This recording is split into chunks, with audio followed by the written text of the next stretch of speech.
ইমাম হুসাইন বন্ধু ছোট্ট আমার দিকে তাকান। ইমাম হুসাইন ছোট, বন্ধুদের সাথে সঙ্গীদের সাথে একটু খেলতে যাবে মন চেয়েছে। খেলতে যখন যাবে, মনটা যখন তিনার চেয়েছে, তিনি কি করলেন? খেলায় যাওয়ার আগে মা ফাতেমার গলায় জড়াইয়া ধরলেন। মা খাতুনে জান্নাত ফাতেমার গলায় জড়াই ধরে বললেন, মা গো, আমি বন্ধুদের সাথে একটু খেলতে যাই, আমার খেলা শেষ করে আসার পরে আমাকে আপেল দিতে হবে। মা ফাতেমা একটা ডাক দিয়ে বললেন, বাবা গো, যাও যাও গো, আসলে আমি তোমাকে আপেল দিব। এবং হুসাইনকে প্রতিশ্রুতি দিয়ে দিলেন। হুসাইন রাদিয়াল্লাহু তাআলা চলে গেলেন খেলতে। মা ফাতেমা ওনাকে প্রতিশ্রুতি দেওয়ার পরে পরে চিন্তা করে দেখলেন, আমি আমার ছেলেকে কি বলেছি, এখন তো মদিনার কোথাও আপেল নাই, কারণ মদিনায় এখন আপেলের সৃজন না। জোরে জোরে বলেন না আল্লাহু আকবার, আর জোরে বলেন না আল্লাহু আকবার। মা ফাতেমা চিন্তা করলেন, আমি যদি আমার সন্তানকে যদি আপেল দিতে না পারি, আমার সন্তানের কাছে আমি ছোট হয়ে যাব। ও বন্ধু, যারা আল্লাহ রাব্বুল আলামিন যাদেরকে সকল নোংরামি সকল অপবিত্রতা থেকে হেফাজত করেছে, তাদের তো কখনোই ভয় থাকতে পারে না। মা ফাতেমা একটা দৌড় দিলেন আমার নবীজির কাছে। নবীজি মা ফাতেমাকে দেখে তিনি দাঁড়িয়ে গেলেন। নবীজি বসা ছিলেন, চেয়ার থেকে তিনি দাঁড়িয়ে গেলেন। দাঁড়িয়ে বলতেছে, মা গো, আপনার কি হয়েছে? আপনাকে তো পেরেশান মনে হয়, আপনার ললাটে ঘাম দেখা যায়। মা ফাতেমা একটা ডাক দিয়ে বললেন, বাবা, বাবা গো, আমি আমার কলিজার টুকরাকে হুসাইনকে বলেছি আমি আপেল দিব। বাবা, পরে তাকে প্রতিশ্রুতি দিয়ে পরে চিন্তা করে দেখলাম, কেমন করে তাকে আপেল দিব গো, মদিনার কোথাও তো আপেল নাই। বাবা এবং মেয়ে আমার নবী সরকারে মদিনা ইমামুল মুরসালিন রাহমাতাল লিল আলামিন, তিনি বন্ধু এখানে বসতে মা বাবা এবং মেয়ে দুজন কথা বলতেছে। কথা বলার মধ্যে হঠাৎ করে চাইয়া দেখলো জিবরাইল জান্নাত থেকে আপেল নিয়ে আমার নবীর ঘরে। জোরে বলেন না সুবহানাল্লাহ, আর জোরে বলেন না সুবহানাল্লাহ। ও কে সঙ্গা মিয়া জীবনের মানুষ, হৃদয় খুলে শোনো আমার ভাই, আমার বাবারা, আমার মা বোনদেরকে বলছি গো, হৃদয়ের জানালা খুলে তোমরা সবাই শোনো, ইমানটা একেবারেই মজবুত হয়ে যাবে। তাদের সাথে আমার মাওলি মালিকের কত গভীর প্রেমের বন্ধন। আপেল যখন নিয়ে আসলেন, আসার পরে জিবরাইল আলাইহিস সালাম চাইলেন, এটা কি হাসির জায়গা?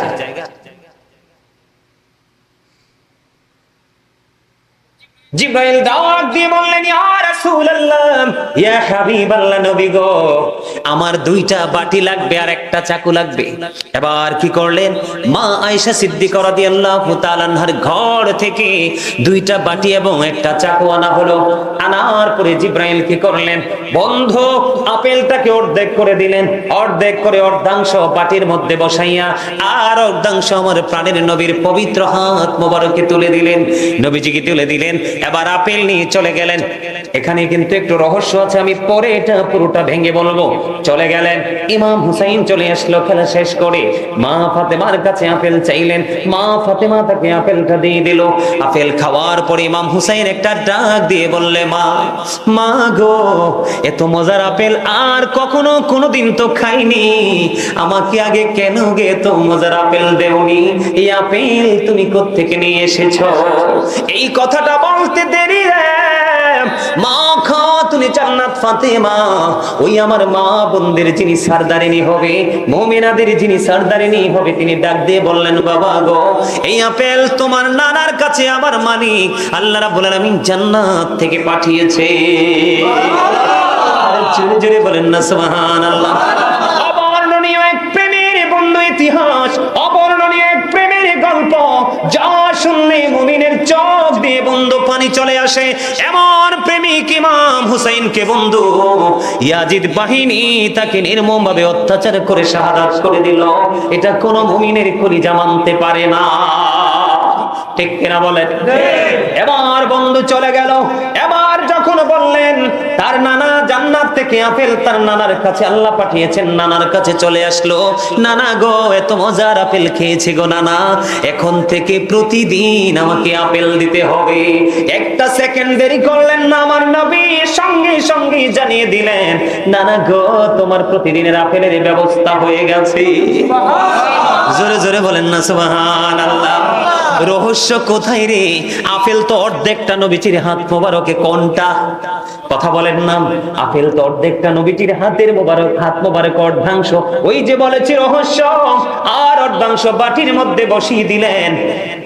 একটা বাটির মধ্যে রাইখার একটা বাটি দিয়ে বন্ধু ঢাইকা দিলেন, নবীকে বলে গেলেন নবী গো এই আপেলটা প্রতিদিন একবার বাটিটা ঢাকনাটা সরাবে, দুইবার না। কয়বার? জোরে বলেন না সুবহানাল্লাহ।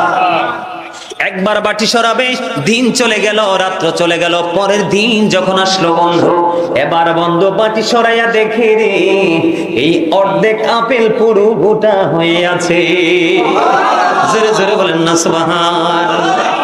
আমার নবীজিকে বলে গেছে ইয়া রাসূলুল্লাহ, ইয়া হাবিবাল্লাহ নবী, প্রত্যেক দিন অর্ধেকটা করে আপেল আলাদা করে সবাই মিলে খাবেন, যার মনে যত চায়, কিন্তু আর অর্ধেকটা বাটি দিয়ে ঢাইকা রেখে দিতে হবে, দ্বিতীয়বার আর ঢাকনা সরানো যাবে না বন্ধু। আজকে অর্ধাংশ কেটে নিলেন, আজকে খাইয়া দেখে আপেল কিন্তু একটাই। আপেল কি? আপেল কিন্তু একটাই, দুইটা না রে। আজকে বন্ধু আপেল অর্ধাংশ কাইটা দেখে রে, আজকের আপেলের স্বাদ গতকালকের মতন আজকে তার একরকম। আরে জোরে বলেন না সুবহানাল্লাহ। এই করে করে করে করে বন্ধু একদিন দুই দিন নয়, এক মাস দুই মাস নয়, এমনি করে করে 2 বছর পর্যন্ত বাটির যখন ঢাকনা সরায় আপেল অর্ধেক আপেল গোটা হয়ে যায়। এমনি করে করে 2 বছর পর্যন্ত ওই আপেল ভক্ষণ করেছে। 2 বছর পরে ওই আপেল আবার অদৃশ্য হয়ে গেছে। জোরে জোরে সুবহানাল্লাহ। আপনি আমি বাজারে বাজার থাকার পরেও পাই না। কথা বলেন না কেন? ইমাম হুসাইন ছোট রে খেলতে যায়, মায়ের গলা জড়িয়ে ধরে বললেন মা আপেল দিতে হবে, মা বললেন বাবা বরাদ্দ হয়ে গেল। কিন্তু পরে চিন্তা করলেন আপেল তো নাই, মা বলতে দেরি সঙ্গে সঙ্গে ও বন্ধু জান্নাত থেকে আপেল বরাদ্দ হয়ে জিব্রাইলের মাধ্যমে 4 জন বিশিষ্ট ফেরেশতার মধ্যে অন্যতম একজন হলো হযরতে জিব্রাইল। জিব্রাইল দিয়ে পৃথিবীর বুকে বন্ধু আপেল চলে আসলো। আজকের আমার যে মা এই জান্নাতের বাগান সাজিয়েছে, ওনার মতো গোটা পৃথিবীতে অসংখ্য মা রয়েছে। মাহফিল হয়তো করার তৌফিক নাই, কিন্তু আমল ছাড়ে না। কথা বলেন না কেন? আছে না নাই আমাদের মাঝে? গরিব পেটে ভাত নাই, কিন্তু এমন দিনগুলো আসতে তারা স্মরণীয় করে স্পেশাল কিছু আমল করে, ঠিক না বা ঠিক? বন্ধুরে আমার, এমন মা যারা রয়েছেন তাদের হাসর হবে মা ফাতেমার সাথে। আমার নবী বলে দিয়েছেন ফাতেমাতু সাইয়্যিদাতু নিসাই আহলিল জান্নাহ। আমার নবী বলেছেন mother Fatema is the leader of females in জান্নাহ। মা বোনদেরকে বলছি আপনারা টেনশন করার কোনো দরকার নাই, শুধু আলোচনা শুনে শুনে আমল করতে থাকেন, দিদার হবে মা ফাতেমার সাথে আপনাদের। আর জোরে বলেন না সুবহানাল্লাহ। বন্ধু আমার শুধু তাই নয়, এখানে শুধু ক্ষান্ত নয়, ইমাম হুসাইনের চরিত্র কেমন জানেননি? ইমাম হাসান হুসাইন 2 ভাই। ইমাম হাসান হুসাইন আমি আপনাদেরকে বলেছিলাম আপনার আমার ছাত্র আজকের কিছু সময়ের জন্য, মনে আছে রে? এটা হলো হুসাইনের আদর্শ, এটা ছিল হুসাইনের চরিত্র। বন্ধু ইমাম হাসান হুসাইন 2 ভাই একদিন সফরে বের হলো। আমার এখানে দাড়ি পাকা মুরব্বি দাদা ভাই যারা আছেন, আমি মুরব্বি দেখলে বেশি খুশি হই, কারণ হলো মুরব্বিদের অন্তর নবীর প্রেমে ভরা। বর্তমান যুবক যুবতীদের অন্তর 100% মরা। কথা কয় না কেন? আরো জোরে কোন? যুবক যুবতীদের সিনাই হিন্দু খ্রিস্টান বৌদ্ধ ইহুদি নাসারাদের সব খুঁজে পাবেন, মুরব্বির সাথে দেখা করলে শুধু নবীর প্রেমের গল্প শুনতে পাবে। কথা কয় না কেন? এটা আমার ব্যক্তিগত এই জীবনে গবেষণা থেকে আমি বের করেছি বন্ধু, মুরব্বিদের সিনাই প্রেমের কোনো কমতি নাই। দেখবেন হাঁটতে পারে না, আজান দিলে মসজিদে, এটা হুসাইনি আদর্শ। ইমাম হুসাইন শহীদ হওয়ার আগ পর্যন্ত তিনি একটু পরে শাহাদাত বরণ করবেন, সীমার তার অস্ত্র নিয়ে তলোয়ার নিয়ে রাজি রেডি হয়ে আছে বন্ধু, তারপরেও ইমাম হুসাইন নামাজ ছাড়ে না।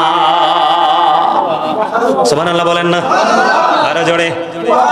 দুই ভাই বন্ধু দেখেন হুসাইন, তাদের চরিত্র কেমন ছিল। দুই ভাই বন্ধু ক্লাস করাচ্ছে কেমন ভাবে। তারা দুই ভাই সফরে বের হলো, হঠাৎ করে নজর দিয়ে চাইয়া দেখলেন এক বৃদ্ধ দাদু অজু বানাইতেছে, কিন্তু তার অজুটা হচ্ছে না। দুই ভাই দেখতেছে দূর থেকে, বুড়ো দাদু কি করে, অজু করতেছে, কিন্তু বুড়ো দাদুর অজুটা হচ্ছে না। নবীজি যেইভাবে শিখিয়েছেন সেইভাবে অজুটা হচ্ছে না। হাসান হুসাইন দুই ভাই মিলে চিন্তা করলেন, ভাইয়া ওই যে দেখো বুড়ো দাদু অজু বানায় কিন্তু অজু হয় না, এখন দুই ভাই মিলে কি করব। এবার দুই ভাই মিলে মনে মনে চিন্তা করলেন, আজকে বুড়ো দাদুকে কৌশলে অজু শিখিয়ে দিব।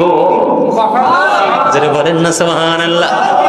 এবার বন্ধু হাঁটতে হাঁটতে বুড়ো দাদুর কাছে গেলেন, যাওয়ার পরে দাদুকে সালাম দিলেন, কেমন আছে সেটা জিজ্ঞেস করলেন। দাদু তাদেরকে পাল্টা প্রশ্ন করলেন, উত্তর দিল, কথোপকথন হলো। হওয়ার পরে আবার বললেন, দাদু তুমি তো মুরব্বী, আজকে আমাদের একটা বিচার করতে হবে। কই কি বিচার গো? কই আমরা দুই ভাই মিলে অজু বানাবো, তুমি বিচার করবে কারটা বেশি সুন্দর হয়। আরো জোরে বলেন না সুবহানাল্লাহ। এবার জান্নাতে যারা যুবকদের সরদার হবে, লিডার হবে, ইমাম হাসান হুসাইন, আমাদের কলিজার টুকরা, আমাদের প্রাণ, আমাদের আদর্শ। বন্ধু তিনি কি করলেন? দুই ভাই মিলে ওযু করলেন। ওযু শেষ করার পরে দাদুকে প্রশ্ন করলেন। এবার দাদু উত্তর দিয়ে দিল, দাদু গো, তোমরা দুই ভাইয়ের ওযুই সমান সুন্দর, কারোটা কম না, কারোটা বেশি না। তবে আমার একটা প্রশ্ন, কে রে তোমাদেরকে এত সুন্দর করে ওযু শিখিয়ে দিল? তোমরা তো ছোট দেখা যায়, তোমাদের চেহারা তো নুরানি, তোমাদেরকে দেখে আমার কাছে ব্যতিক্রম মনে হয়েছে। কি তোমাদের পরিচয়, কি তোমাদের বংশমর্যাদা, কতই না তোমাদের ওযু করার সিস্টেমটা সুন্দর। এবার ওই ইমাম হাসান হুসাইন দুই ভাই একটা ডাক দিয়ে বললেন, দাদু গো, আমরা পৃথিবীর সাধারণ কোন ঘরের মানুষ না, সাধারণ কোন বংশের মানুষ না, আমরা হলাম আপনার প্রাণের নবীর আহলে বাইত। সুবহানাল্লাহ। ওই ফাতেমার কলিজার টুকরা, আপনার নবী ইমামুল মুরসালিনের কলিজার টুকরা, আমরা দুই ভাই হলাম হাসান হুসাইন। এটা কি আমাদের ট্রেনিং নেওয়ার দরকার আছে না নাই? আর জোরে বলেন না। এই জন্য বন্ধু ইমাম হুসাইনের জীবনে শুধু ডুববেন আর প্রেম খুঁজে পাবেন, হিংসার লেশ মাত্র নাই। ইমাম হাসান হুসাইনের জীবনে ডুববেন, শুধু সত্যের সন্ধান পাবেন, মিথ্যার বিন্দু পরিমাণ কোনো সীমানা নাই। বন্ধুরে আমার, এত প্রেমময় এই দুইটা শব্দ আমি আপনাদেরকে বলি, আপনারা মনে মনে অনেক সময় মনে মনে চিন্তা করেন না। যেমন ধরেন গাবি বাচ্চা দিছে নতুন, মনে মনে ভাবেন কি প্রথম দুধটা দহন করে আমাদের মসজিদের ইমাম সাহেবকে খাওয়াবো, কারণ তিনি একজন ভালো মানুষ। এমন চিন্তা আমরা করি কি করি না? কথা বলেন না কেন? আরো জোরে। এইরকম এক একজন এক একটা মানসিকতা থাকে কি থাকে না? আবার কেউ কেউ বলে, আমাদের এলাকাতে আল্লাহর ওলি আছে রে, আমার বাগানে যদি ফল আসে আগে আল্লাহর ওলিকে খাওয়াবো। এখন আল্লাহর ওলির দরবারে গেলেও তো অনেকের মাথা নষ্ট হয়ে যায়। আপনারা যাবেন, আলেমদের সাথে সম্পর্ক রাখবেন, হক্কানি আলেম যারা নবী এবং নবীর পরিবারের সাথে যুক্ত, ওই সমস্ত আলেম তারা হক্কানি, তাদের সাথে যুক্ত থাকবেন। আর তাদের সাথে যাদের বিদ্বেষ রয়েছে তাদের ছায়ায় পাড়া দিবেন না। কথা কয় না কেন? এই কারণে আমি বললাম, এটা আপনারা সাধারণ মানুষ হিসাবে মুক্তির একটা রাস্তা। আল্লাহ রাব্বুল আলামিন পবিত্র কালামে হাকিমে বলেছেন, ফাদখুলি ফি ইবাদি ওয়াদখুলি জান্নাতি। আল্লাহ রাব্বুল আলামিন বলেছেন, join with my dear people, come to my paradise. Allah বলেছেন, আমার প্রিয় লোকেদের সাথে যুক্ত হও আর আমার জান্নাতে চলে আসো। তাহলে হক্কানি আলেমদেরকে ভালোবাসলে লাভ না লস? কথা বলেন না। আল্লাহর ওলিদেরকে ভালোবাসলে লাভ না লস? এই বাংলার জমিনে ইসলাম আনছে কে? আল্লাহর ওলিরা। এই দেশে কোনো নবী আসেনি, এই জন্য তাদেরকেও ভালোবাসতে হবে। আল্লাহর প্রিয় বান্দাদেরকে নিয়ে আলোচনা করো, সাধারণ মানুষের জন্য ইবাদত। জোরে কন্না সুবহানাল্লাহ। আর জোরে সুবহানাল্লাহটা বড় একটা নিয়ামত। তো কি নিয়ামত জানেন? আমার নবীজি বলেছেন, তোমরা যখন জান্নাতের বাগানে যাও, তোমরা জান্নাতের বাগান থেকে জান্নাতি ফল খেয়ে নিও। ইয়া রাসূলুল্লাহ, জান্নাতি ফলটা কি? আমার নবীজি জানিয়ে দিলেন, সুবহানাল্লাহ আলহামদুলিল্লাহ লা ইলাহা ইল্লাল্লাহ সুবহানাল্লাহ বলো আলহামদুলিল্লাহ লা ইলাহা ইল্লাল্লাহ লা ইলাহা ইল্লাল্লাহ লা ইলাহা ইল্লাল্লাহ লা ইলাহা ইল্লাল্লাহ মুহাম্মাদুর রাসূলুল্লাহ সাল্লাল্লাহু আলাইহি ওয়াসাল্লাম। জোরে জোরে বলুন আলহামদুলিল্লাহ। বলতে চেয়েছিলাম বন্ধু, এক গ্রাম বলো, গ্রামের আর কি সাধারণ মানুষ, এক ব্যক্তি মনে মনে নিয়ত করলেন আমি নবীজির দরবারে একটা হরিণ উপহার দিব। এখন হরিণ তো বন্য প্রাণী, এখন হয়তো আমাদের দেশে কিছু কিছু মানুষ শখ করে লালন পালন করে। তৎকালীন সময়ে গ্রাম্য লোক একটা ছোট্ট হরিণের বাচ্চা ধরে আমার নবীজিকে দিয়ে দিলেন। নবীজিকে দিতে দেরি, এবার আমার নবীজি রাসূলের কলিজার টুকরা ইমাম হাসানকে দিয়ে দিলেন। এবার ইমাম হুসাইন দেখে ফেললেন। ইমাম হুসাইন দেখার পরে আমার নবীজিকে একটা ডাক দিয়ে বললেন, নানা গো, আমার তো একটা হরিণ লাগবে। কিন্তু হরিণ আসছে কয়টা? একটা হরিণ এসেছে, হরিণ কিন্তু বন্ধু দুইটা আসেনি। এবার যখন ইমাম হুসাইন চাইলেন, চাইতে দেরি, এবার আমার নবীজির সামনের দিকে নজর দিয়ে চাইয়া দেখলেন আরো দুইটা হরিণ আমার নবীজির দিকে দৌড়ে ছুটে আসছে। একটা ছোট বাচ্চা আর একটা বড়। এবার হরিণী মা নবীজির সামনে এসে হরিণীর জবান খুলে গেল। হরিণীর জবান খুলে গেল। হরিণীর জবান খুলে যাওয়ার পরে তিনি নবীজির সাথে কথা শুরু করলেন। সুবহানাল্লাহ বলেন। ওই হরিণী, এটা পুরুষ হরিণ ছিল না, মহিলা হরিণ ছিল, মা হরিণী ছিল। হরিণীর জবান খুলে গেল, নবীজিকে একটা ডাক দিলেন, ইয়া রাসূলুল্লাহ, নবী গো, আপনার দরবারে যে হরিণ বাচ্চাটা উপহার দেওয়া হয়েছে, ওই বাচ্চার মা হলাম আমি।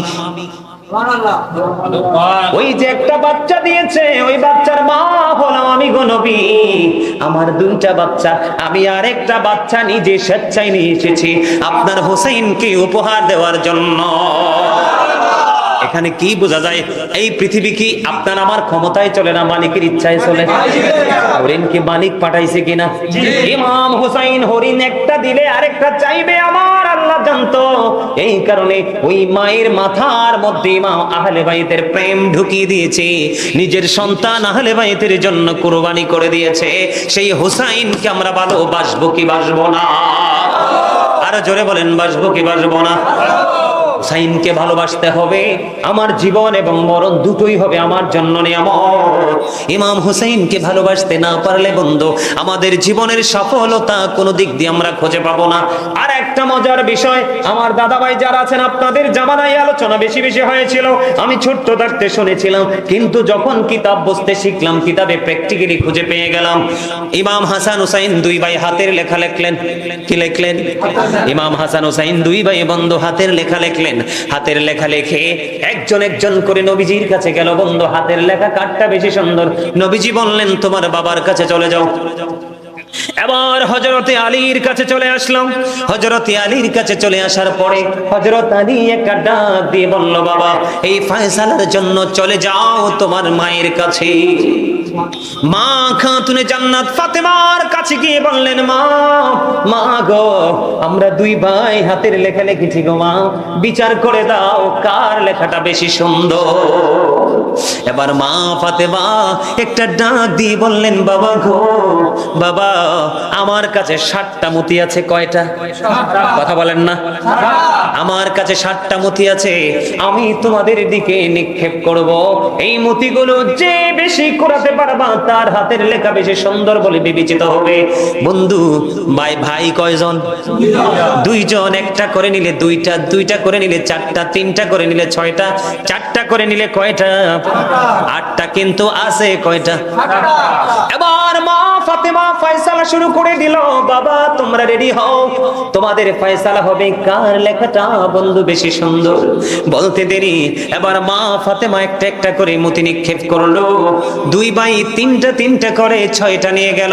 মা ফাতেমার কাছে আছে আর কয়টা?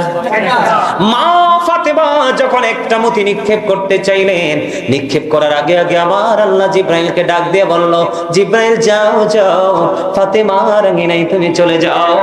ফাতেমা যখন মতিটা নিক্ষেপ করবে রে জিব্রাইল, তুমি এটাকে দুইটা টুকরো করে দুই ভাইয়ের ভাগে দিয়ে দেবা। মা ফাতেমা নিক্ষেপ করতে দেই দুই ভাইয়ের দিকে মতি, হঠাৎ করে চাইয়া দেখলেন মতিটা নিক্ষেপ করতে দেরি শূন্যের উপর মুঠিটা হঠাৎ করে দুইটা টুকরা হয়ে গেল। সমান সমান দুই ভাইয়ের ভাগে দুইটা অংশ চলে গেল। মা ফাতেমা একটা ডাক দিয়ে বলল, বাবা বাবা গো, তোমরা দুই ভাইয়ের হাতের লেখাই সমান সুন্দর। জোরে জোরে বলেন না সুবহানাল্লাহ, আর জোরে বলেন না সুবহানাল্লাহ। সেই ইমাম হুসাইনকে এমন নিষ্ঠুরভাবে ওনার সঙ্গী সহ ৭২ জন সঙ্গী সহকে নির্মমভাবে বন্ধু শহীদ করে দিয়েছে। এটা কি কোনোদিন কোনো মুমিন মানতে পারে? না। কথা বলেন, আমরা কি মানতে পারি? এখনকার ছেলেরা হয়তো সেই দিকে চর্চা নাই বিদায় তারা ফিল করতে পারে না, কিন্তু মুরব্বিদের চোখে এখনো মহরম আসলে চোখের পানি দেখা যায়। এখনো মা বোনেরা কান্দে, এখনো বন্ধু আমার বৃদ্ধ বাবারা কান্দে, কারণ ইমাম হাসান হুসাইন দুই ভাই হলো আমাদের পরম বন্ধু। ঠিক কিনা বলেন? আরে জোরে কন্যা সুবহানাল্লাহ। বন্ধুরে আমার, আমি আপনাদেরকে বরকত দিয়ে একটু আলোচনা করি, তারপরে আমি একটু মর্মান্তিক জায়গা নিয়ে আলোচনা করব। ইমাম হুসাইনকে আল্লাহ রাব্বুল আলামিন ভালোবেসেছেন এমন অনেক তথ্য আমি আমার সিনায় আছে। আমি আমার কথা নয়, আমি আপনাদেরকে আবারও বলছি, মনোযোগ দিয়ে শুনবেন। আমি সারা রাতের জন্য আসিনি বন্ধু, আমি পরে আশুরার মাসের ফজিলত নিয়ে আলোচনা করব। তার আগে আমি আজকে ইমাম হুসাইন কতটা সম্মানী, ইমাম হুসাইনের গ্রহণযোগ্যতা আল্লাহর কাছে কতটুকু, ইমাম হুসাইনকে আল্লাহ রাব্বুল আলামিন কত বেশি ভালোবাসেন, রাসূলের আহলে বাইতের প্রেম কত বেশি আল্লাহর কাছে গ্রহণযোগ্য, আমি শুধু সেটা আপনাদেরকে আগে বোঝাবো। তারপরে আমি বন্ধু আশুরার ফজিলত, আজকের দিন এবং আগামী কালকে সন্ধ্যার আগ পর্যন্ত, সূর্য অস্ত যাওয়ার আগ পর্যন্ত সময়টার গুরুত্ব কত বেশি আমি বলবো। তার আগে আমি আপনাদেরকে বলে দিতে চাই, আমার নবী সরকারে মদিনা তিনি জানিয়ে দিয়েছেন, এই যে যুবক বন্ধু তোমরা এসেছো, মনোযোগ দিয়ে শোনো, এই জীবন জীবন নয়, আর একটা জীবন আছে, এটার শেষ শুরু যেমন আছে শেষও আছে, কিন্তু ওটার শুরু আছে শেষ বন্ধু না। এই জন্য আমার নবী জানিয়ে দিয়েছেন, হাদিস শরীফের মধ্যে এসেছে, আল হাসান ওয়াল হুসাইন সাইয়্যিদা শাবাবি আহলিল জান্নাহ। আমার রাসূল জানিয়ে দিয়েছেন, Imam Hasan and Husain are the leader of younger people in Jannah. এ যুবক, তোমাদের সবাইকে আমি বলে দিতে চাই, তোমাদের কোনো ভয় করার কোনো কিছু নেই। আমার নবী জানিয়ে দিয়েছেন, ইমাম হাসান হুসাইন দুই ভাই তোমাদের জান্নাতে লিডার হয়ে যাবে। আরে জোরে বলেন না সুবহানাল্লাহ। তাহলে ইমাম হুসাইনকে ভালোবাসার দরকার আছে না নাই? ও বন্ধু, ইমাম হুসাইনের মায়ের নাম কি জানেননি? আজকে আমার যেই মা জননী এই আজকের জান্নাতের বাগান সাজিয়েছে, ওনার মতো অসংখ্য মা গোটা পৃথিবীতে আছে, আছে না নাই? আহলে বাইতকে ভালোবাসেন ওই মা, ওই প্রেমিক মা খাতুনে জান্নাত ফাতেমা তাদের জন্য বড় নিয়ামত। আমার নবী আরো বলে দিয়েছেন, ফাতেমাতুস সাইয়্যিদাহু নিসাই আহলিল জান্নাহ। আমার নবী আরো জানিয়ে দিয়েছেন, mother Fatema is the leader of females in জান্নাহ। আওয়াজ তুলে তুলে বলেন না সুবহানাল্লাহ। বন্ধু ও শাহরাস্তি, গ্রামের নাম কি? কেশরাঙ্গা মিয়াজি বাড়ির মানুষ, আমি আপনাদেরকে বলে দিতে চাই, ও বন্ধু, আপনাদের মা বোন যারা আছে তাদেরকে গিয়ে মেসেজটা জানিয়ে দিবেন, আহলে বাইতের সাথে প্রেম করলে তাদের জীবনটা কত নিয়ামতে ভরপুর হয়ে যায়। আমার নবী জানিয়ে দিয়েছেন, মা বোনদের কোনো টেনশন করার কোনো কারণ নেই, কারণ রাসূলের কলিজার টুকরা যাকে আমার নবী মা বলে ডাকতেন, যাকে আমরা জানি উম্মে হাবিবা, জোরে কয় না সুবহানাল্লাহ। মা খাতুনে জান্নাত ফাতেমা, উনি হবেন জান্নাতে সকল মুমিনাদের সরদারিনী। আর জোরে জোরে বলেন না সুবহানাল্লাহ। বন্ধু, শুধু তাই নয়, আহলে বাইত আমাদের জন্য কত বড় নিয়ামত আমি আপনাদেরকে বলতে চাই। ও বন্ধু, হযরতে আলী হলেন মা ফাতেমার প্রাণের স্বামী। স্বামীর কলিজায় মা ফাতেমা কোনোদিন কষ্ট দেয়নি, কষ্ট দেওয়ার বিন্দু পরিমাণ চেষ্টাও করেনি, সর্বক্ষণ স্বামীর হৃদয়ে তার ভালোবাসাকে প্রতিষ্ঠিত রাখার চেষ্টা করেছে। বন্ধু, সেই আলী সম্পর্কে আমার নবী জানিয়ে দিয়েছেন, বলবো কথা বলেন না কেন? আনা মাদিনাতুল ইলমি ওয়া আলিউন বাবুহা। আমার নবী জানিয়ে দিয়েছেন, I am a city of education, the gate of that city is Ali. আমার নবী বলেছেন, আমি হলাম শিক্ষার শহর, আর সেই শহরের দরজা হলো মাওলা আলী। সুবহানাল্লাহ। আলী হলেন শিক্ষার শহর, মা ফাতেমা হলো জান্নাতে সকল আমাদের মা বোনদের তাদের সরদারিনী। আর যুবক আমরা যারা ইয়াং মেন, আমরা যৌবন কাল থেকে ইমাম হুসাইনের জন্য উৎসর্গ করেছি। আমাদের জন্য নিয়ামত হলো ইমাম হাসান হুসাইন, দুই ভাই। জোরে জোরে বলেন না সুবহানাল্লাহ। এগুলো কিন্তু সবগুলো সহিহ হাদিস। বিন্দু পরিমাণ সন্দেহ করলে ঈমান চলে যাবে। এখন কিন্তু আমাদের দেশে বিশ্বাস করার চাইতে সন্দেহ করে বেশি।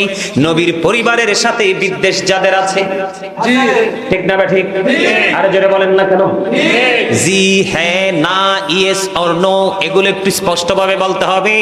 কারণ সত্যকে সত্য বলা, মিথ্যাকে মিথ্যা বলা, সুবহানাল্লাহ বলা, আলহামদুলিল্লাহ বলা, আল্লাহু আকবার বলা, লা ইলাহা ইল্লাল্লাহ বলা, কাউকে ভালো কাজের দিকে ডাকা, কাউকে মন্দ কাজ প্রতিহত করা, আবার নামাজের দিকে ছুটে যাওয়া, ওই মক্কাতুল মুকাররমা মদিনাতুল মুনাওয়ারার দিকে দৌড়ে চলে যাওয়া, এগুলো সবগুলো হলো জিকির। সুবহানাল্লাহ বলেন না?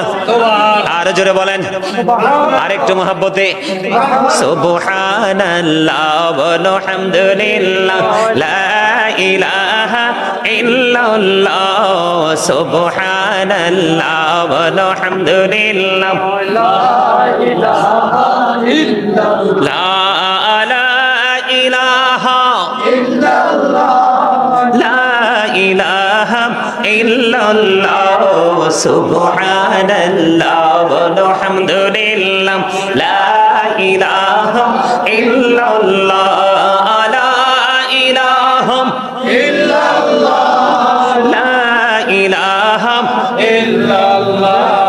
নবী আমার নহরের পুতুল, জগৎ করলেন ও জালা। নবী আমার নহরের পুতুল, জগৎ করলেন ও জালা। রোজ হাসরে করবেন তিনি উম্মতের ফয়সালা। সুবহানাল্লাহ, মহব্বতে আলহামদুলিল্লাহ, সুবহানাল্লাহ ওয়ালহামদুলিল্লাহ সুবহানাল্লাহ ওয়ালহামদুলিল্লাহ লা ইলাহা ইল্লাল্লাহ, লা ইলাহা ইল্লাল্লাহ। নামের সাথে নাম মিশাইয়া যারে আল্লাহ পাঠাইলা, নামের সাথে নাম মিশাইয়া যারে আল্লাহ পাঠাইলা। নিজে আল্লাহ দোস্ত বলে তাহার প্রেমে মজিলা। সুবহানাল্লাহ ওয়ালহামদুলিল্লাহ লা ইলাহা ইল্লাল্লাহ, সুবহানাল্লাহ ওয়ালহামদুলিল্লাহ লা ইলাহা ইল্লাল্লাহ, লা ইলাহা ইল্লাল্লাহ, লা ইলাহা ইল্লাল্লাহ। শাহাদাতের বাণী ঠোঁটে আসিলেন কামনে বলা, শাহাদাতের বাণী ঠোঁটে আসিলেন কামনে বলা। মক্কাতে ফুটিল রবি নূরে মিন নূরে আলা। সুবহানাল্লাহ আলহামদুলিল্লাহ লা ইলাহা ইল্লাল্লাহ, লা ইলাহা ইল্লাল্লাহ। আরশ কুরসি লৌহ কলম সৃষ্টি যাহার ওসিলা। আরশ কুরসি লৌহ কলম সৃষ্টি যাহার ওসিলা। নিজে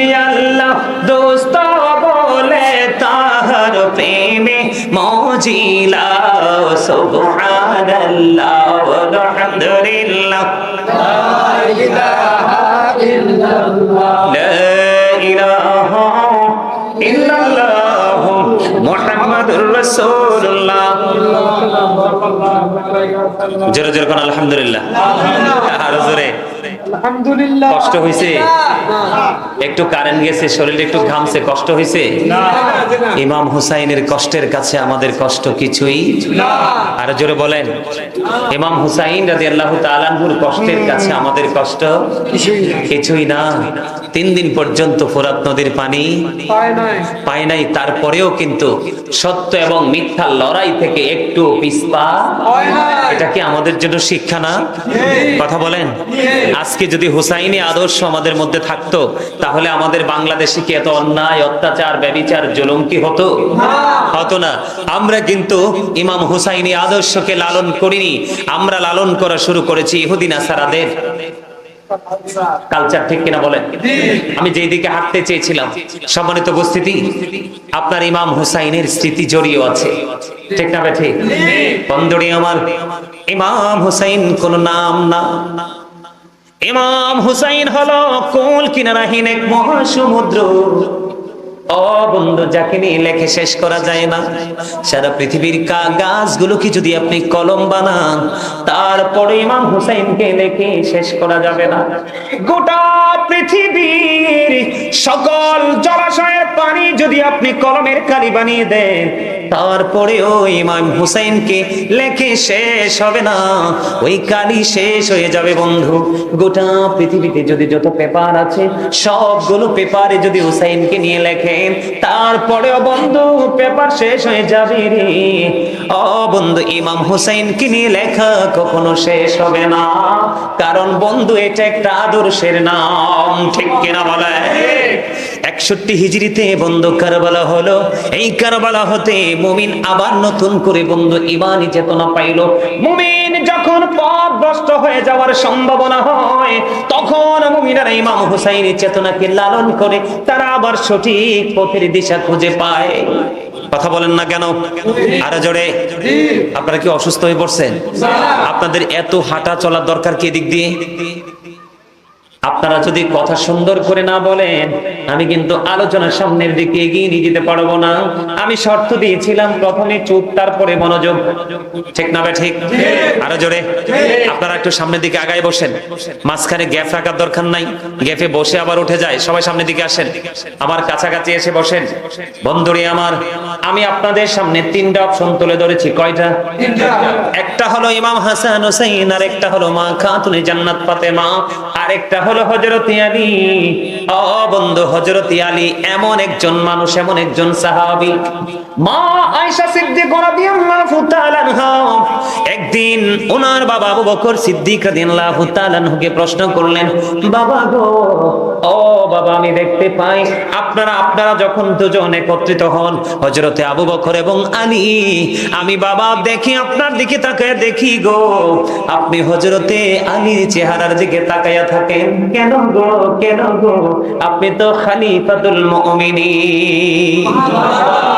এবার আবু বকর একটা ডাক দিয়ে বলল, মা রে, আমার নবী পবিত্র জবান দ্বারা তিনি বর্ণনা করেছেন, বলেছেন আলীর চেহারার দিকে তাকানো নাকি ইবাদত।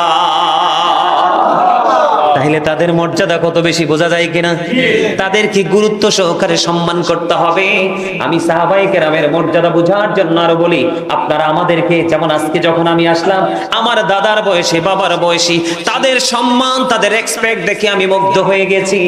আমার মতো একজন নাকান্দা মানুষকে আপনারা এত বেশি ভালোবেসেছেন, নবীর সৈনিক, নবীর প্রেমিক মনে করে। ঠিক কিনা বলেন? যদি সাহাবায়ে কেরামদেরকে পাইতেন, আপনারা মাথায় তুলে রাখতেন, নিজেদের সব কিছু কুরবানি করেও তোনাকে খুশি করতেন। ঠিক কিনা বলেন? বন্ধুরে আমার, সাহাবায়ে কেরামের মর্যাদা এত বেশি, সাহাবায়ে কেরামের গোড়ার খুরার নিচের 3 আঙ্গুলের এক চিমটি মাটি একটা পাল্লায় যদি তুলে দেওয়া হয়, ওই বরফের আব্দুল কাদের জিলানী গাউসে পাক থেকে ধরে বন্ধু কিয়ামত পর্যন্ত যত আল্লাহর ওলি পয়দা হবে, সবাইকে যদি একটা পাল্লায় তুলে দেওয়া হয়, ওই সাহাবীদের গোড়ার খুরার নিচের 3 আঙ্গুলের এক চিমটি মাটির ওজন বেশি ভারী হবে। তারা এত বেশি পাওয়ারফুল। সুবহানাল্লাহ। আরো জোরে বলেন না। মহাব্বতে। তাহলে তাদেরকে ভালোবাসার দরকার আছে না নাই? আরো জোরে বলেন। বন্ধু, আমি আপনাদেরকে নিয়ে সোজা একটা আলোচনায় যেতে চাই। ছোট্ট একটা টপিক আমি আপনাদেরকে আজকে উপহার দিয়ে যাব। জীবন থাকতে সবকিছু হারিয়ে যায়, ঈমান যেন কোনোদিন আপনার আমার কাছ থেকে না হারায়।